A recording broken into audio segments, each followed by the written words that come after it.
তিনিচুকীয়া জিলা বিজেপিয়ে আয়োজন কৰা বিভাজন বিভীষিকা স্মৃতি দিৱসত উপস্থিত হয় কেন্দ্ৰীয় মন্ত্ৰী সৰ্বানন্দ সোণোৱাল। 1947 চনৰ আজিৰ দিনটোতেই ভাৰত আৰু পাকিস্তানৰ মাজত বিভাজন হৈছিল। সেই বিভাজনৰ ফলত বিভীষিকাৰ সৃষ্টি হৈছিল। গতিকে সেই স্মৃতি সোঁৱৰি আজিৰ দিনটোত স্মৃতি দিৱসৰ আয়োজন কৰা হয়। কেন্দ্ৰীয় মন্ত্ৰীগৰাকীয়ে আৰম্ভণিতে ভাৰত মাতা প্ৰতিচ্ছবিত বন্তি প্ৰজ্বলন কৰাৰ লগতে দুই স্বাধীনতা সংগ্ৰামী শ্বহীদ পিয়লি ফুকন আৰু নেতাজী সুভাষ চন্দ্ৰ বসুৰ প্ৰতিমূৰ্তিত বন্তি প্ৰজ্বলন কৰি শ্ৰদ্ধাঞ্জলি জ্ঞাপন কৰে। এই দিৱস সমগ্ৰ ভাৰতবৰ্ষতে ভাৰতীয় জনতা পাৰ্টিৰ কাৰ্যকৰ্তাসকলে অত্যন্ত শ্ৰদ্ধাৰে উদযাপন কৰিছে। আমি সেই দিনটোৰ কথা পাহৰিব নোৱাৰোঁ। 14 আগষ্ট আজিৰ দিনটোতে আমাৰ যিসকল ধৰ্মীয় সংখ্যালঘু হিন্দু সম্প্ৰদায়ৰ ব্যক্তি পাকিস্তানৰ পৰা দেশলৈ আমাক ঘূৰাই পঠাইছিল, সেই সময়ত যিমান অত্যাচাৰ কৰিলে পাকিস্তানীসকলে সেই কথা ভাৰতবৰ্ষৰ কোনো লোকে পাহৰিব নোৱাৰে। বিশেষকৈ ইমান ডাঙৰ দুৰ্যোগ এটা হৈ গ'ল, নাৰীৰ ওপৰত অত্যাচাৰ কৰা হ'ল, যুৱক যুৱতী সকলোৰ ওপৰত অত্যাচাৰ কৰা হ'ল, লক্ষ লক্ষজনে অত্যাচাৰ বলি হ'ল। তৎসত্বেও ভাৰতীয় জাতীয় কংগ্ৰেছৰ পণ্ডিত জৱাহৰলাল নেহৰু আৰু মুছলিম লীগৰ জিন্নাই এষাৰ মাত নামাতিলে, মানৱতাৰ হকে মাত নামাতিলে। গতিকে সেই ঘৃণনীয় তেখেতসকলৰ যিটো ভূমিকা, এইটো পাহৰি যোৱা উচিত নহয়। বৰ্তমান ভাৰতবৰ্ষৰ জনতা, উঠি অহা প্ৰজন্মই সেই কথা মনত ৰাখিব লাগিব। আৰু যিখন ভাৰতবৰ্ষ আজি তাৰিখত আমি পাইছোঁ, মাননীয় প্ৰধানমন্ত্ৰী নৰেন্দ্ৰ মোদী ডাঙৰীয়াৰ বলিষ্ঠ নেতৃত্বত আজি এখন ভাৰতবৰ্ষই বিশ্বৰ অন্যতম শক্তিশালী ৰাষ্ট্ৰ হিচাপে ইতিমধ্যে স্বীকৃতিপ্ৰাপ্ত হৈছে।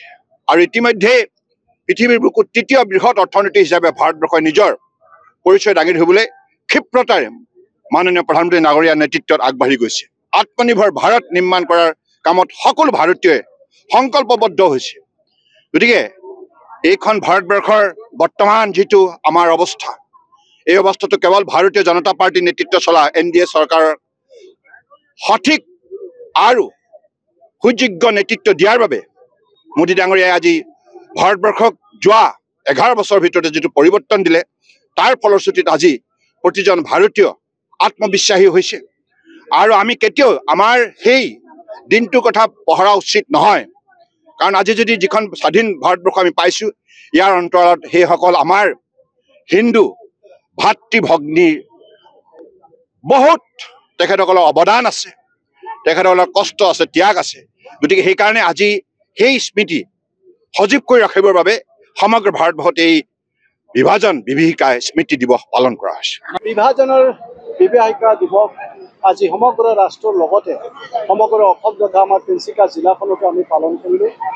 কেন্দ্ৰীয় মন্ত্ৰী তথা আমাৰ সাংসদ তথা প্ৰাক্তন মুখ্যমন্ত্ৰী আমাৰ সকলোৰে চৰ্দাৰ সৰ্বানন্দ সোণোৱাল ডাঙৰীয়া এই দিৱসত উপস্থিত হৈ আমাক সকলোকে সম্বোধন কৰিলে। আৰু লগতে বিভাজনৰ বিভীষিকা দিৱসক লৈ পেলাই তেওঁ বিতংভাৱে সকলোকে তেওঁ অৱগত কৰিলে।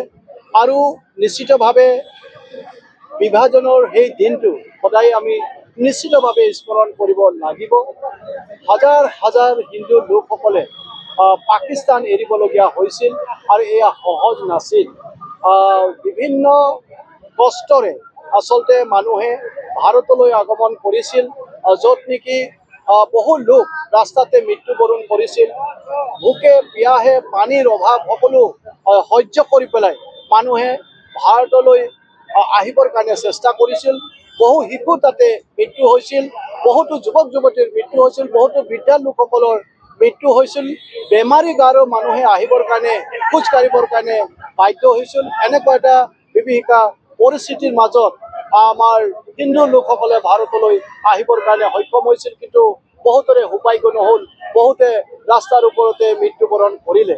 গতিকে আমি এই দিনটো কেতিয়াও পাহৰি যাব নালাগিব। প্ৰত্যেকটো ক্ষণতে আমি এনেধৰণৰ পৰিস্থিতিক হৃদয়ঙ্গম কৰিব লাগিব। উঠি অহা চামক আমাৰ দেশ স্বাধীনতা হ'ল, আৰু এই দেশ স্বাধীনতা লাভ কৰা ইমান সহজ নাছিল। যিসকল মহান লোকে এই স্বাধীনতা সন্মান জনাই পেলাই যিসকলে বলিষ্ঠ পদক্ষেপ গ্ৰহণ কৰিছিল, আৰু যাৰ কাৰণে আমি এই দিনটো আজি দেখা পাইছোঁ, যিসকল যুদ্ধৰ জৰিয়তে এই দেশখন স্বাধীনতা কৰাৰ ক্ষেত্ৰত আগবাঢ়ি গৈছিল তেখেতসকলকো এই সুযোগতে শ্ৰদ্ধাঞ্জলি নিবেদন কৰিছোঁ। আৰু আমি সদায় প্ৰত্যেকটো জাতি জনগোষ্ঠী প্ৰত্যেকটো ধৰ্মাৱলম্বী লোকে সদায় ভাৰত ৰাষ্ট্ৰৰ প্ৰতি আমি সদায় সচেতন, সদায় এখন শক্তিশালী ৰাষ্ট্ৰ নিৰ্মাণ কৰাৰ ক্ষেত্ৰত সদায় আমি নিজৰ দায়িত্বখিনি নিষ্ঠা আৰু সততাৰে সদায় আমি পালন কৰিব লাগিব। আৰু বিশ্বৰ বুকুত এখন শক্তিশালী ৰাষ্ট্ৰ নিৰ্মাণৰ ক্ষেত্ৰত আমি নিজৰ দায়িত্ব পালন কৰি পেলাই আমি আগবাঢ়িব লাগিব। দেশৰ প্ৰধানমন্ত্ৰী নৰেন্দ্ৰ মোদী ডাঙৰীয়া আজি সকলোকে আহ্বান জনাইছে এখন শক্তিশালী ভাৰত ৰাষ্ট্ৰ নিৰ্মাণ কৰাৰ ক্ষেত্ৰত সকলোকে সহযোগিতা কামনা কৰিছে। তেওঁ নিজেও দিনে ৰাতিয়ে তেওঁ এই দায়িত্ব পালন কৰি পেলাই আজি 11টা বছৰতে ভাৰতবৰ্ষখনক এটা ডাঙৰ পৰিৱৰ্তন আনি দিবৰ কাৰণে সক্ষম হৈছে। সেয়া কৃষিৰ ক্ষেত্ৰতে হওক, সেয়া ছায়েন্সৰ ক্ষেত্ৰতে হওক, সেয়া উদ্যোগৰ ক্ষেত্ৰতে হওক, সেয়া স্বাস্থ্যৰ ক্ষেত্ৰতে হওক, সেয়া শিক্ষাৰ ক্ষেত্ৰতে হওক, সকলোতে আজি দুপদপে আমাৰ ভাৰতবৰ্ষখন বিশ্বৰ বুকুতে এখন শক্তিশালী ৰাষ্ট্ৰ হিচাপে পৰিচয় দিবৰ কাৰণে সক্ষম হৈছে। তো গতিকে আগন্তুক দিনত আমি এনেধৰণৰ নিজৰ দায়িত্ববিলাক পালন কৰি পেলাই ভাৰতবৰ্ষখনক আমি শক্তিশালী ৰূপত আগুৱাই লৈ যাব লাগিব। তো গতিকে আজি এই বিভীষিকা দিৱসত যিসকলে যোগদান কৰিলে তেখেতসকলক মই অন্তৰকৰে ধন্যবাদ জ্ঞাপন কৰিছোঁ।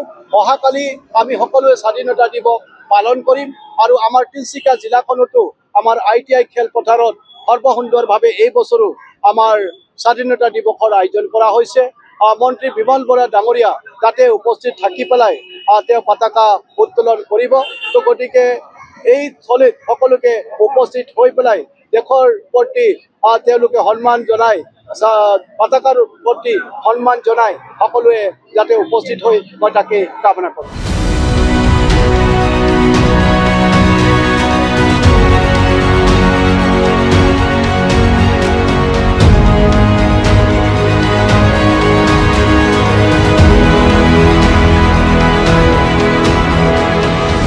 News Desk, AG News.